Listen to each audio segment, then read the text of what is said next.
Hey guys, what's up? And welcome back to another hangout with your favorite online virtual sister.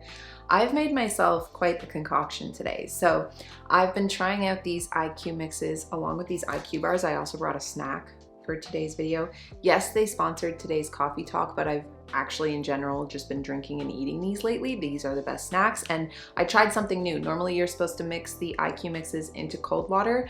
I wanted a hot tea, but I also wanted to have my second IQ mix of the day, so I mixed it into hot water instead. It smells so good. It smells like a blueberry tea. This is the blueberry pomegranate. Oh my god. I think I've just this is gonna be my new drink now. Mix it with a little bit of lemon juice and so good. Thunderstormy type weather, so I was in the mood for something warm and cozy, hence why I wanted to make this. I don't even know if I would call this a tea because it's not a technical tea, but like a blueberry pomegranate hot drink.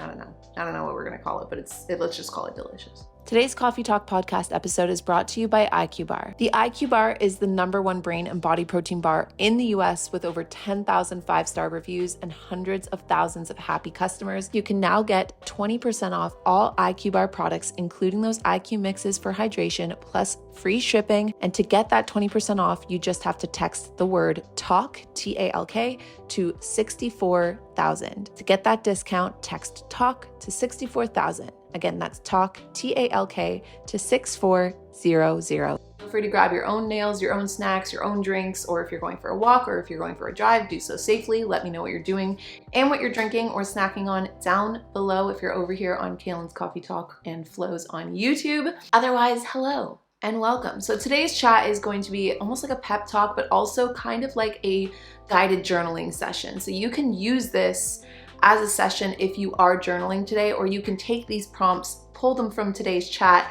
and go off and do a journal session with this. I get asked so often, how do I know what my purpose is? How do I know what to do with my life? What should I make in terms of a decision for my next step in life? Or I'm afraid I've made the wrong choice, or I'm afraid I'm going to make the wrong choice. And I really do feel like there's this baseline truth and almost like a little bit of baseline advice that I would give. That is what we're going to talk about today. I'm going to give you advice as if I was your best friend or your online sister, because that's exactly what I am. I've noticed a lot of the times as human beings, and this is definitely a generalization, but out there in society, especially on social media, we're really living from the shoulders up.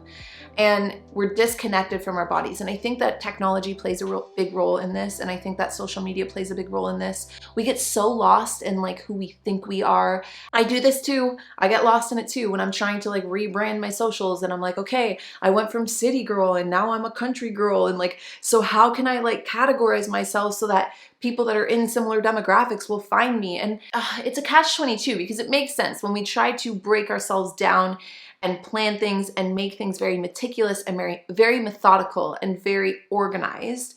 It helps us feel like we have some sense of control. And yes, that can be helpful, but it can also cause us to get a little bit of tunnel vision. Realistically, I think for the most part, we are all coming from the head. We're all coming from the brain. We're all coming from our cognitive thinking. And a lot of the times too, we don't realize why we feel so foggy, why things feel so difficult, why it seems hard for us to get that cognitive function to be able to sit and look at something and figure something out and plan something and make a decision, or to know ourselves, because we're trying to do everything with the brain. The brain is phenomenal.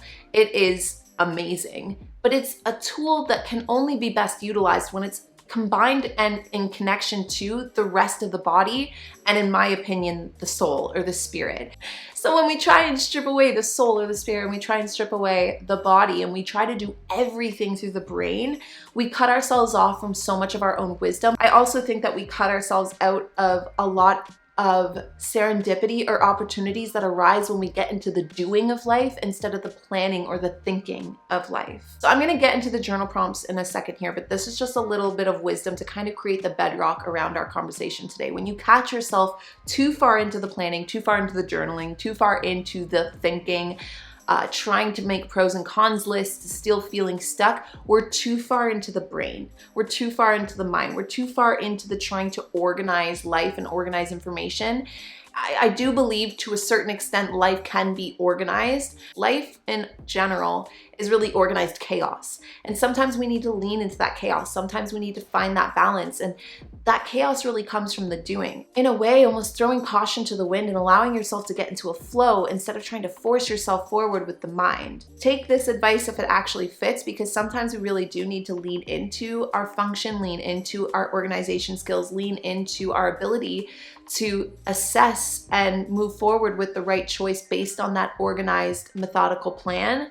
But if you've been sitting with these questions, if you're unsure of what to do with your life and you've been here for a while, it might be time to break the mold a little bit, break out of the brain and get back into the body, get back into the spirit.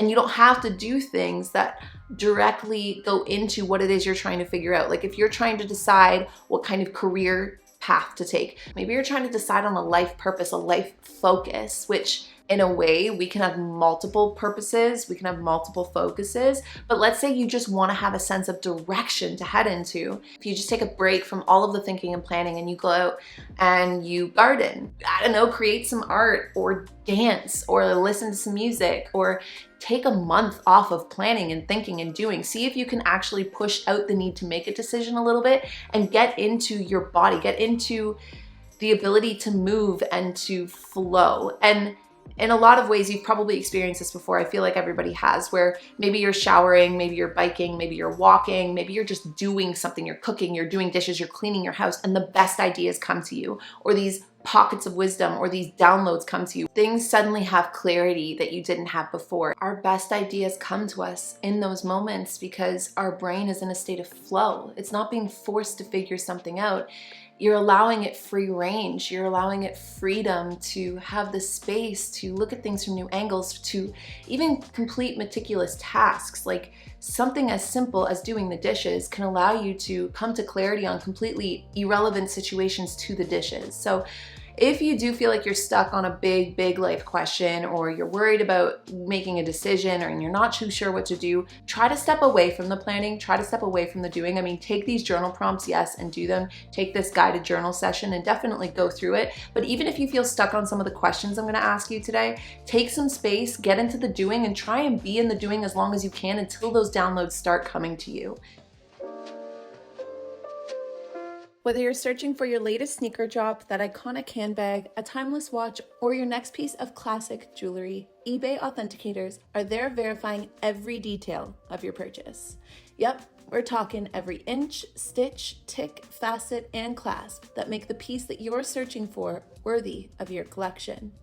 eBay authenticators are experts in their craft, true connoisseurs, and as leaders in their fields, they're making sure that your items always arrive as authentic as your style. So go ahead, treat yourself, get that piece that you've always wanted, and leave it up to the meticulous eyes of the eBay authenticator to make sure that watch movement is original, that glimmer is real gold, that rare sneaker is legit, or that handbag is really made out of genuine leather, and never get faked over again. In a world that can be full of fakes, it is time to get real with eBay Authenticity Guarantee. Everyone deserves real. Visit ebay.com for terms. That it's not necessarily what you're doing, it's more so about how you're doing it. So what you choose isn't actually going to be as important as how you end up moving through the choice that you make. So what that means is there's really no wrong choice to make. There's really only life to be experienced, and wherever you go, whatever you choose, you take yourself with you. Everything in life is an experience. And so, yes, I mean, of course, there's going to feel like there are experiences that are more aligned with ourselves, or that feel serendipitous, or that ignite us in a way that maybe others don't. That said, though, there are ways that you can ignite yourself and feel all fiery and inspired doing the dishes. So if that can fulfill you, if that purpose in that small moment of my purpose right now is just to do the dishes, and doing the dishes gives you that sense of home, it gives you that sense of taking care of yourself, taking care of your home, which allows you to feel rooted, imagine that then there's really no wrong big decision to make if even the small decisions are that can be that fulfilling, you know? So let's say you've always had a dream and you finally get the chance to live out that dream, And while you're living that dream, you feel unfulfilled. While you're living that dream, it suddenly isn't what you expected, or you, for whatever reason, just cannot understand why you're not overflowing with joy, why you feel empty inside, why things just don't feel right. The dream is reflecting back to you the misalignments within yourself, or perhaps the misalignment in what we sometimes tend to kind of like romanticize ourselves to think is the right dream or the right life for us. It can just show us the things that are actually maybe perhaps truly more important to us that are missing from that dream. My dream for the longest time was to be successful, to live in the city. I wanted to either move to Toronto, Vancouver, or New York. And I wanted to become super successful once I started to get into the social media world and I realized that it was a job that I could get paid for. Then it became like the sky was the limit. And I wanted to write books and I wanted to start a podcast. And I made all of these big lofty goals for myself. And the year that I actually hit all of those goals was one of the hardest years of my life because I was so mentally unwell. I was so anguished. I was so lonely. I felt so unfulfilled and I was so upset because I kept on achieving and I kept on being productive and then I kept on feeling guilty that it didn't feel fulfilling enough to me. And it took me being really, really honest with myself, which is where we're heading with this conversation, when I really started to lean into the things that I was actually avoiding. I truly wanted connection. I wanted home. I wanted to root somewhere. I wanted vulnerability. I wanted family, I wanted love, and those were the things that scared me most, so I avoided them most. And instead I kept on chasing things in my career and I kept on thinking like, this is safe because all I have to do is stay cooped up in my little apartment and not really go out much and not have to interact with people much and not have to put myself out there much, because in this small area of life, I feel validated. And if I keep doing these things and I keep producing and producing and producing and I keep getting all of this feedback of people that are like, I like what you do, then I won't need that real in-life physical connection. I won't need that in-life physical vulnerability. I won't need to root anywhere. I could travel all over the world, and yet it wasn't what I really wanted. I was avoiding what I was truly fearing the most. And maybe you have lived an experience like that where you finally got something you really wanted and then you found that it didn't actually complete your life the way you thought it would. Just like if you're trying to make a big giant decision, be it a partner, a career, or where to live, or anything of the sort, it also will not complete you. If you come from a place of completion, then anything you do is really kind of a cherry on top. You're gonna do it in a great way anyway because you're going from a state of flow. If you're coming from a place of incompletion, then you're going to constantly be grasping at things in the exterior world to make sense of why you feel incomplete. And a lot of the times you're gonna feel guilty, or you're gonna feel some type of way. I don't know what you'll feel. My main emotion around it was guilt, because then I felt like, well, I've done it and there are people that are, desperately trying to do it, and I did it and I don't feel any better and I don't feel good and I want more, and I kept on wanting more, and when am I going to stop wanting more? And I already knew that wanting more wasn't the answer, so it forced me to really deeply self-reflect as to why these decisions I was making weren't actually fulfilling me in some kind of way. When you get down to the how, when you get down into the nitty-gritty of your day-to-day, what you end up doing will actually not matter as much. And in a way, the stepping stones will start to lay themselves out in front of you. You'll know where to step next because you'll have a sense of trust from within. Nothing will feel so make or break. It won't feel so life or death to make these types of decisions, because you'll know that it's all an experience. And anything that you do choose, that you do feel misaligned with, you can then choose differently. Again, pure example, I now no longer live in the city. I do still create and I love my job. I've always loved this job. I still write, I still produce, but I produce now from a place of completion. I produce now from a place of rootedness, because what my main real goals were have been met, and I can come from a place of more alignment. I mean, I'm still coming from a place of like lack of sleep. I'm also a new mom. Like there's a lot of things that factor into the fact that I still don't feel like I'm producing on the level that I would like to, or creating the things that I really see myself or feel myself having within me that I know I could bring out. What I end up actually doing at the end of the day isn't nearly as important as how I went about doing it. And that is what's more important to me. If you have to go through seasons of lulls, or you go through seasons where you plateau or you backtrack a little bit, all of these things will be okay, because all you're doing is you're realigning the exterior with what you've come to understand is your truest alignment in the interior part of yourself and the inside. Okay, I've talked long enough without even giving you my journal prompts. So let's jump into some guided journaling.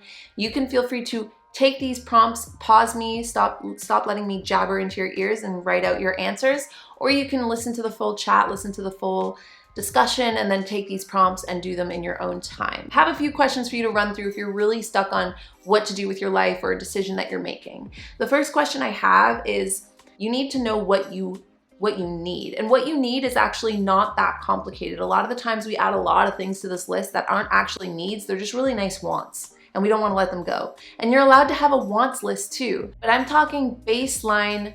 What do you need? Make this list as simple as possible, because when you've simplified what you need, everything in life becomes icing on top of the cake. And what you need really comes down to, like, what does your body as a human being truly need? What does your spirit as a human being truly need? And what does your mind truly need? I can give you some examples off the top of my mind. So obviously you need fuel. You need to be able to feed yourself. You need water. You need a roof over your head. You need some sense of shelter, some sense of home or a place to go recharge and have your atmosphere, you know, yourself. If you're someone that likes to be a little bit more nomadic and travel around without any sense of like rootedness to one place, you might actually need your little things, like a picture of your pet or like a picture of your family or something, and that one candle and your pillow. And as long as you have those things, you can travel anywhere in the world. But exercise, space to like recalibrate your mind, a chance to bring yourself into a state of peace of mind. So for some, that might be meditation, it might be reading, it might be walks in nature, it might be breath work, it might actually be socializing with the people you love. Maybe that's a need. Maybe you need to be around friends and family, especially if you have a family yourself or you're trying to start a family one day. Like, what do you need? Make a list. Make it simple, but make sure that you add everything in there that you truly could not picture yourself going without in 1 week's time. What do you need? And then specifically, if you're trying to choose a career, then ask yourself, how much do you need to make to meet these needs? Because again, if you can find your simplest baseline salary, then you'll know exactly how much you need to go out into the world and find a job for, plus a little. Always give yourself a little bit of cushion, because if you can meet your needs and then add a little bit of comfort on top of that, you'll be fine. So figure out what you need. That is us living in our rooted core. You know, that is where we're like, okay, in terms of reality, in terms of bringing our head all the way down from space, from dreamland, and bringing it to the common day reality, this is what I need. This is what these are the basic needs I have to meet, or I need met by the exterior decision that I'm making. Furthermore, when you make a list that is then what would be really nice to have, this is where we kind of drift more into, I don't know why I feel a resistance using this word. I just feel like it's been so coined lately on the internet, but kind of moving into things like manifestation. I'll shift it into some new verbiage. This is where we get into being creative with our lives, where we can take what meets our basic needs and then add on a little bit of dazzle on top. That was a little corny. Add on a little bit of like, what do I want to add on here? If you were the artist of your life, which you are, and your basic needs are you need a canvas and some paint, that's great. But now you have full choice on what you're gonna paint. And what you're gonna paint is the really nice things to have that you could have and you can have. And manifestation, perhaps again, a completely different conversation to have one day, gets a little sticky for me when we get too far into what do I want for myself and my life. Because yes, I do believe that when we're coming from a place of our highest alignment, then we're a better service to the world. But I think sometimes too, the place that like the coined version of manifestation on the internet has gotten lost is like, it's become almost a little narcissistic, where everybody's manifestation list has no thought of anybody else. There's no communal thought. There's no thought about like how our wants will contribute to the planet in any kind of way, or create detriment to the planet in any kind of way. Like if you want 10 different houses in 10 different places and to fly a private jet everywhere, like, you know, that's kind of where I'm getting at. But it obviously would be really nice to have those things. However, again, I'm getting off into a tangent for a conversation that I can have at another time. If you guys want to talk about kind of like the pros and cons to the weird social media trend of like manifestation, we can have that conversation, because I do love a good manifestation. I not to toot my own horn, feel like I'm pretty good at manifestation in terms of making a plan, knowing what I want, and then making it happen. I just think that manifestation gets a little too self-centered at times, but you're allowed to be a little selfish. We're all allowed to be a little selfish. We're all kind of made to be a little selfish because all of our energy got broken down into these tiny little packages where we really only know the life through the perspective of ourselves. So it's kind of inherent that we're going to be a little selfish. So right now, give yourself permission to be just a little bit selfish and ask yourself, once your basic needs are met, what would be really nice to have? Would it be really nice to wake up every morning, make yourself a coffee, walk out on your deck surrounded by nature and read a chapter of your book? Or would it be really nice to wake up and take your dog and put them on a leash and go for a nice stroll within the city and get a cup of coffee at a nice cafe, or meet your friends for Pilates, or whatever it is? Like, what would be really nice to have? You don't need it, but it's nice to have it. Today's Coffee Talk podcast episode is brought to you by IQ Bar. You can now get 20% off every IQ Bar product plus free shipping when you text TALK to 64,000. IQ Bar has been a great addition to my day-to-day routine, whether I'm snacking on one of the bars while editing or in between meals, or using one of the IQ mixes to up my hydration for the day or up my brain health. They're super diet friendly. They are paleo, keto, vegan, gluten-free, you name it, soy-free, GMO-free. They're delicious. They have such great flavors like toasted coconut chip, almond butter chip, which is my favorite in terms of the bars, peanut butter chip, banana nut, and in terms of the IQ mixes, you need to try the blueberry pomegranate. That's the one I make in today's episode, and it is so delicious. The IQ bars themselves are bars that are optimized for your brain and your body. They're packed with brain nutrients, plant protein, and fiber, all with next to no sugar and no net carbs. Plus, it's super clean label and delicious. In terms of being great for your brain, they're formulated with 6 key nutrients shown to support cognitive energy, performance, and health, so you can skip your midday slump. Plus, they're delicious and crash-free energy for breakfast or an afternoon snack that can totally help you seize your day. This is specifically why I'm enjoying IQ Bar, because I lately feel like my brain is all over the place with sleep deprivation, having a new baby, or just the fact that my brain is using so much of its energy creating food for my baby. So having IQ Bar and the IQ mixes to help not only my hydration for the day, but also help my brain slump for the day has been super helpful. And as I mentioned, they're also great for your body. They're packed with plant protein for strong muscles, prebiotic fiber for a happy gut, and healthy fats for clean, crash-free energy. The IQ Bar is the #1 brain and body protein bar in the US with over 10,000 5-star reviews and hundreds of thousands of happy customers. I am one of them, but I can also tell you that my boyfriend has tried them, my brother has tried them, and my boyfriend's workers have tried them and all agree that they are delicious. So as I mentioned, you can now get 20% off all IQ Bar products, including those IQ mixes for hydration, plus free shipping. And to get that 20% off, you just have to text the word TALK, T-A-L-K, to 64,000. To get that discount, text TALK to 64,000. Again, that's TALK, T-A-L-K, to 64000. What are you really interested in or could be really good at? If you weren't already. And by could be really good at, I mean if you actually took the time and dedication and the interest that you already have in this thing, you could be or would be really, really great at this thing. So this is a question that you should sit with and allow yourself to download. And you can ask friends and family this question as well. Like, think about the things that you are naturally good at. You don't really have to try. That's a great place to start, because again, minimal effort is always going to be a great place to build off of as a bedrock if it's something that you really love.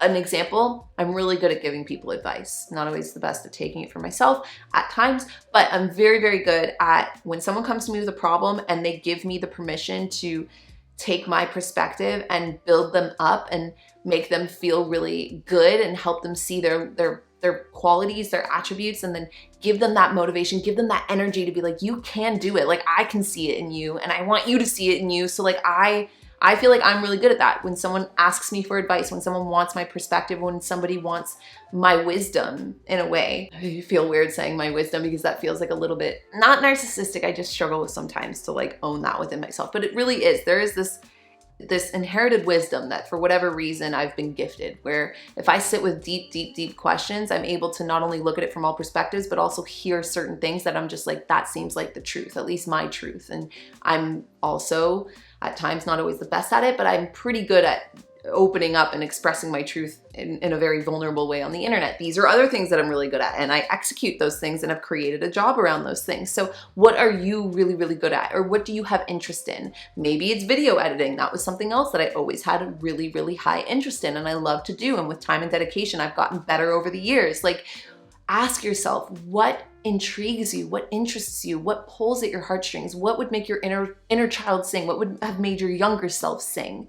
And if you had the time and dedication, what could you become really, really good at? And here's the thing, if you don't know what your interests really are, if you're like, I'm actually not that sure, like I can't remember the last time that I got lost in something or felt really compelled by my interest in something, that's actually a really great place to be too, because then you can actually figure that out again by getting out of your head. Stop trying to think about what you're interested in and get out and feel your interest. What do you feel pulled towards? Like, go and walk a city, walk a town, walk your hometown, see if anything calls to you. Do you see someone gardening in their front yard and you're like, damn, that actually looks really peaceful? Do you walk by a library and think like, I feel like reading a book or finding a new book, or hell, I feel like writing a book today? Do you see someone with a group of students and think, gosh, teaching would be really fun? Do you see a mom with her kids and think, that's it right there, that seems very fulfilling?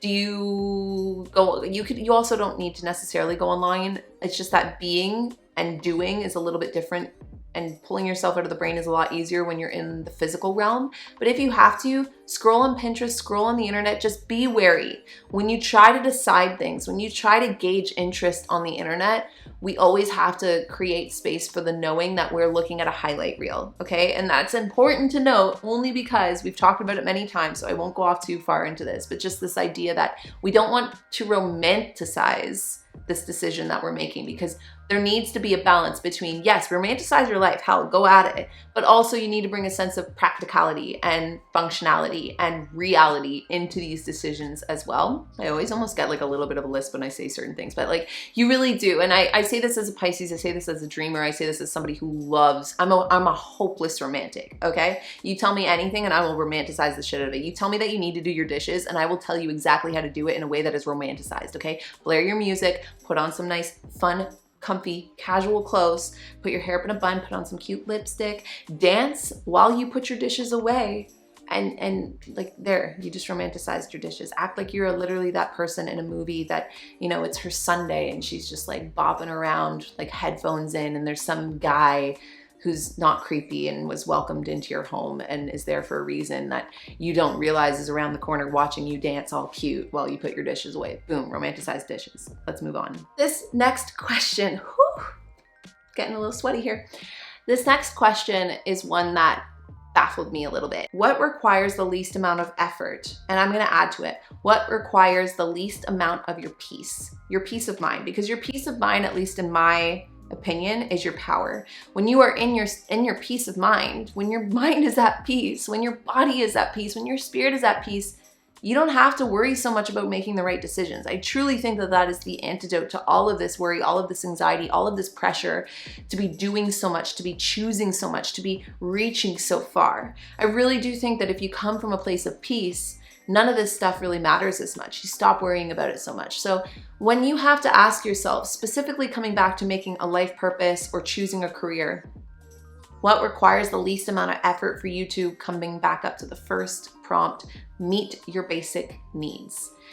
I struggled with this question. I struggled with it because when it was brought to me, it made me feel like, oh God, I struggled with it because it made me feel like I had to really confront this truth within myself that I downloaded that isn't truth at all, that my worthiness comes from my productivity. It comes, how much I produce for other people, how much I do for other people is what actually allows me the ability to have my needs met. And so I need to go above and beyond. I need to do a lot because that's the only way that I feel like I'm worthy of the things that I'm then doing or having or buying, you know, like having a roof over my head, having a house. Like I feel guilty that in this day and age, I have that. And so I feel like, well, I don't want to do the like minimum effort thing. I don't want to just, what do I get paid for the most that requires the least amount of effort? Like that felt like a wrong formula to me. It made me feel guilty. Again, my own inherited problems that I got to deal with, but it really challenged this idea that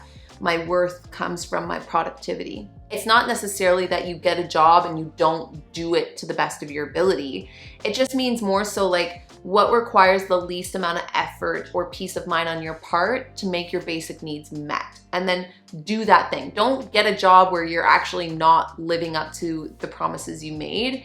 It's more so like, I don't know, I don't know what this would look like for other people, but like for me, I know that the least amount of effort for me comes definitely to like including things like sponsorships and videos. That is very minimal effort for very great reward, and I'm able to make good pay and pay my bills and feed my family and give my child a future. And so I struggled with that because to me, I was like, well, other people aren't gonna like it, or it doesn't seem fair that I can just do this tiny little ad and make good money. And like it challenged a lot of my own worth and challenged a lot of my own ideas around what I'm allowed to have and where my blocks were with myself, and where I told myself like I need to work harder to make the same amount of money because that makes it more worthy or makes me more worthy. Again, this is all just me tangenting off on this question because I just think if anybody does struggle with any sense of self-worth or any sense of insecurity at all, asking yourself or giving yourself permission to actually do the thing that requires the least amount of effort for you to get paid what you need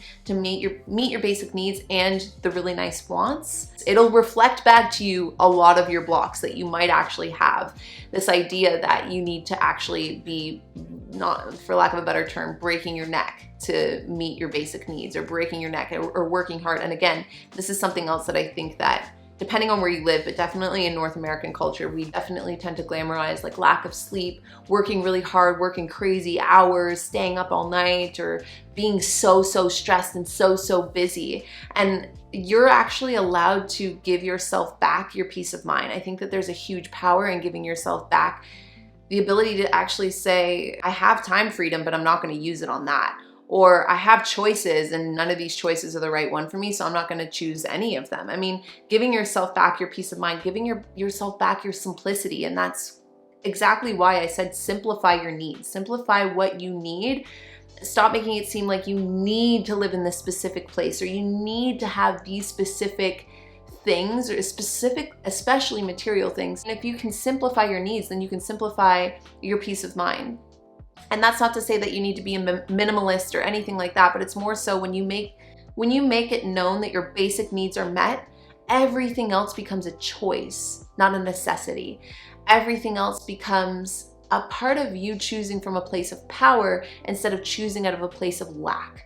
And so, I don't know, I just found this question to be really interesting when it was pitched to me. Like, what requires the least amount of effort really showed me where my blocks were in terms of what I felt I was allowed to do, what I felt I was worthy of. We all have to give away little parts of our peace of mind to do certain things. I mean, nobody can be in their peace all day. I mean, if you have, you've mastered some sense of enlightenment, and I would love to know your formula. But I mean more so like everybody has to deal with problems. We all have to do things that are annoying at times. We all have to do our taxes. We all have to go get our oil changed and clean our cars and, you know, do the dishes. But what requires the least amount of your peace of mind is an important question to ask, because it's going to show you, again, you're not giving more than you're getting. And not from a place of selfishness or narcissism either, but just more so from a place of self-preservation and peace, true peace.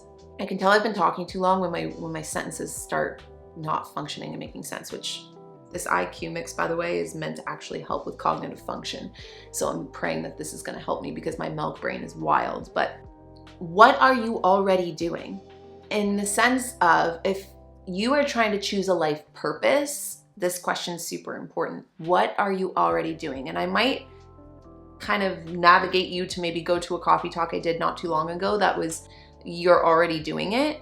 Because a lot of the times too, we create problems for ourselves by creating questions that we actually don't have to answer. You don't need a giant life purpose.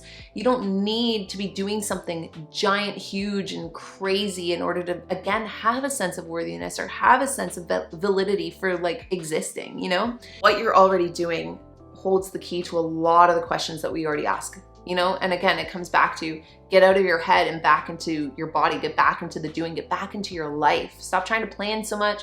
Stop trying to ask yourself so many deep questions. And I say that as someone that loves the deep questions. I would love to sit across from you and talk about every possible deep question you could possibly have, or myself that I could possibly have, and all of our possible theories. It's like my favorite pastime. But at the same time, we have to break away from those conversations and get back into the doing. And it's in the doing that we actually come back together as a species and have things to talk about and have wisdom to share. And so what you're already doing is very likely already enough, is very likely already your current purpose. And again, if it doesn't feel aligned, you have full creative control in being the artist of your life to change it. But what you're already doing can also give you that peace of mind, can also give you that sense of, actually, I'm already doing lots. How can I bring some romance back into the things that I'm doing to make it enough? Because maybe you have a job that wasn't the job you maybe saw for yourself when you were a kid, but your basic needs are met. You do have time freedom. Your bellies are full, or maybe your family's bellies are full, and there's a roof over your head, and it's a house that you actually really like, and it's really cute, and you have a couple areas of the house that you might want to do a couple DIYs or some, makeovers, or maybe not at all. Maybe you're totally content with it, and for some reason you're feeling like you need to reach for more, and that's actually not the case. So take a good look at what you're already doing, and even if you feel like what you're already doing isn't enough, still answer this prompt, still write it out. My last prompt for you today, and possibly the biggest takeaway, no matter the decision you're trying to make, is what are you avoiding?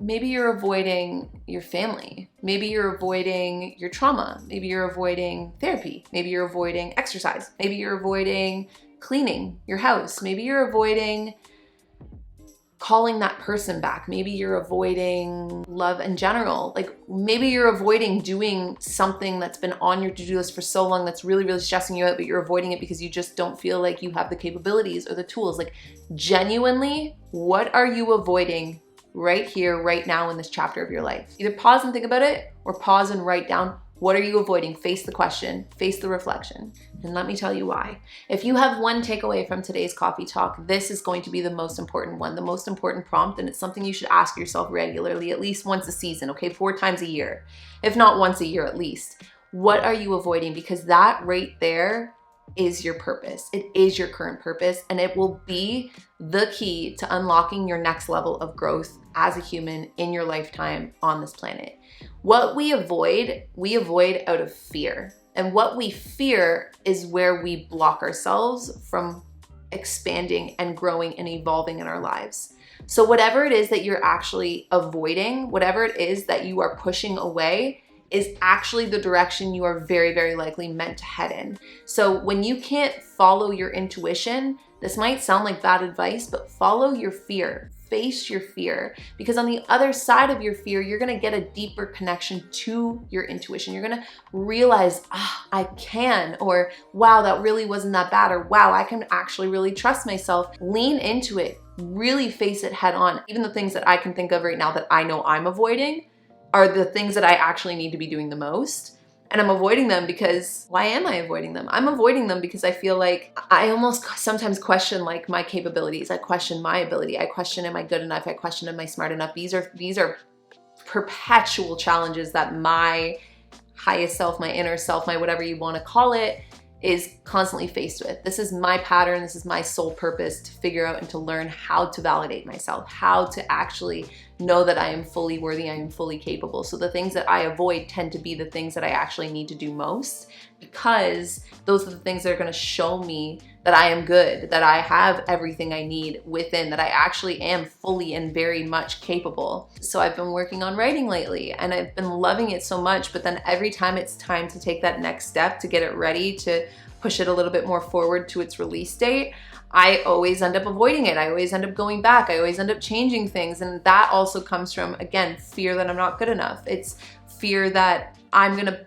give something to the world, or release something out to the world that I love. And that comes from a really deep and very personal part of me. One of my inner intellectual happy places, or imaginative happy places, when I get into my writing space, and to share that vulnerability with the world makes me scared. Leaning into that, allowing myself to release something to the world, allowing myself to complete that thing that I need to do, that's actually going to help me evolve, help me grow by sharing, and then realizing that it's actually valid on its own, whether or not someone else sees it or agrees with it, because it already was for me. It already existed for me. That imaginative place already created its purpose for me. I already got to go live in it. I already got to go write in it. I already got to go create from it. So whatever it is to somebody else is none of my business, you know? So ask yourself, like, what are you avoiding the most? Oh, there's a spot that I feel a little insecure, and how can we find security in it? And the only way that we find security in our insecurities is by facing our insecurities and then revalidating ourselves in them, finding the growth, finding the lesson, finding the wisdom on the other side. So if you need a purpose and you really aren't sure, ask yourself what you're avoiding most right now. Ask yourself what are your basic needs and what are your interests, and start heading into the doing. Start facing things. Stop trying to plan it meticulously. Stop trying to make it perfect. Just start doing. Make your choice. Focus on how you do it. Romanticize it a little bit, but bring it to a sense of reality. Do it from a place of rooted romanticization. That's the goal. You want to be rooted in reality while romanticizing what you have to do, while you face the things that you avoid, and you make space for the things that are really, really nice after your needs are met.